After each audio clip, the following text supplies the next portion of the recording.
मटियारीअ में जामिया गौसिया ताहिरिया मदरसे में रबीउल अव्वल जे भलारे महीने में दस्तार बंदीअ जी तक़रीब मुनक़िद कई वई। तक़रीब में 14 हाफ़िज़े क़ुरान ऐं 7 आलमनि सगोरनि जी दस्तार बंदी कई वई, जॾहिं त मदरसे जे सालियाने इम्तिहान में पोज़ीशन खणंदड़ शागिर्दनि खे एवार्ड पिणु ॾिना विया। तक़रीब में डिप्टी कमिश्नर SSP मटियारी समेत आलमनि सगोरनि ऐं शहरनि तोड़े किताबनि वॾे अंग में शिरकत कई। तक़रीब जी पुॼाणीअ ते मुल्क जी ख़ुशहाली, तरक़ी, अमन ऐं आलमी वबा कोरोना वायरस जे ख़ात्मे लाइ दुआऊं पिणु घुरी पयूं। सरकार दो आलम सल्लल्लाहु अलैहि वसल्लम जिन जी आमद जा ॾिहाड़ा आहिनि ऐं उन्हनि खे असां इंतिज़ामिया ऐं जेके असांजा आशिक़ान रसूल आहिनि, असां सभु आशिक़ान रसूल आहियूं। असांजे मथां फ़र्ज़ु आहे त इन्हनि सरकार जे मीलाद खे भरपूर तरीक़े सां सरकार जूं जेके तालीमात आहिनि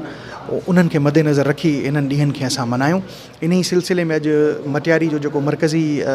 हैसियत रखंदड़ मदरसो आहे, मदरसा जामिया गौसिया ताहिरिया, उन में अॼु हाज़िर थियासीं ऐं ॾाढा सुठा उन में नातख़्वानी जा प्रोग्राम थिया ऐं जेके शागिर्द फ़ारिग़ तहसील थिया, जंहिंमें कारी साहिबान आहिनि, मुफ़्ती साहिबान आहिनि ऐं हाफ़िज़ साहिबान आहिनि, उन्हनि में इनामात जी तक़सीम थी ऐं मां मुबारकबाद पेश कंदुमि उन्हनि सभिनीनि तुलबा खे ऐं तमामु आशिक़ान रसूल खे जश्न ईद मिलादुन नबी जी। मदरसे जे इंतिज़ामिया जंहिंमें पूरे सिंध मां हिते तालीम हासिलु करण लाइ ॿार अचनि था, मर्द तोड़े औरतूं, ऐं उन्हनि जी जेको आहे सो सिखिया ॾिनी वञे थी, मुख़्तलिफ़ हुनर बि सिखाया वञनि था ऐं मुख़्तलिफ़ जेको आहे सो उन्हनि खे दीनी तालीम सां गॾु गॾु दुनियाई तालीम जो हिकिड़ो सुठो इंतज़ार जेको आहे सो हिते रखियो वियो आहे। 12 रबीउल अव्वल सॼी दुनिया जे मुस्लमाननि जे लाइ हिकिड़ी ख़ुशीअ जो ॾिहाड़ो आहे। उन ॾिहाड़े जे हवाले सां मटियारी ज़िले में बि 33 प्रोग्राम आहिनि मुख़्तलिफ़ साईं ईद मिलादुन नबी जा ऐं जेके असांजी रैलियूं निकिरंदियूं ईद मिलादुन नबी जे सिलसिले में उन्हनि जा, त उन में तक़रीबन 500 जी नफ़री असांजी जेको आहे सो ज़िला मटियारी डेप्यूट थियल आहे मुख़्तलिफ़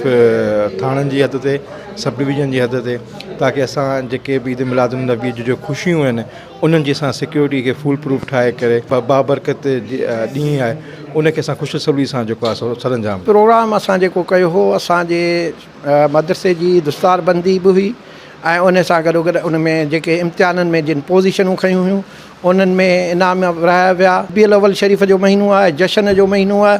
त असां पंहिंजे शागिर्दनि खे सफ़ेद नूरानी वॻा ऐं सफ़ेद दस्तार उन जे लाइ ॾींदा आहियूं त नूरानी वॻनि में हली महबूब करीम अलैहिस्सलातु वस्सलाम जो आली शान नमूने सां मीलाद मल्हाइनि।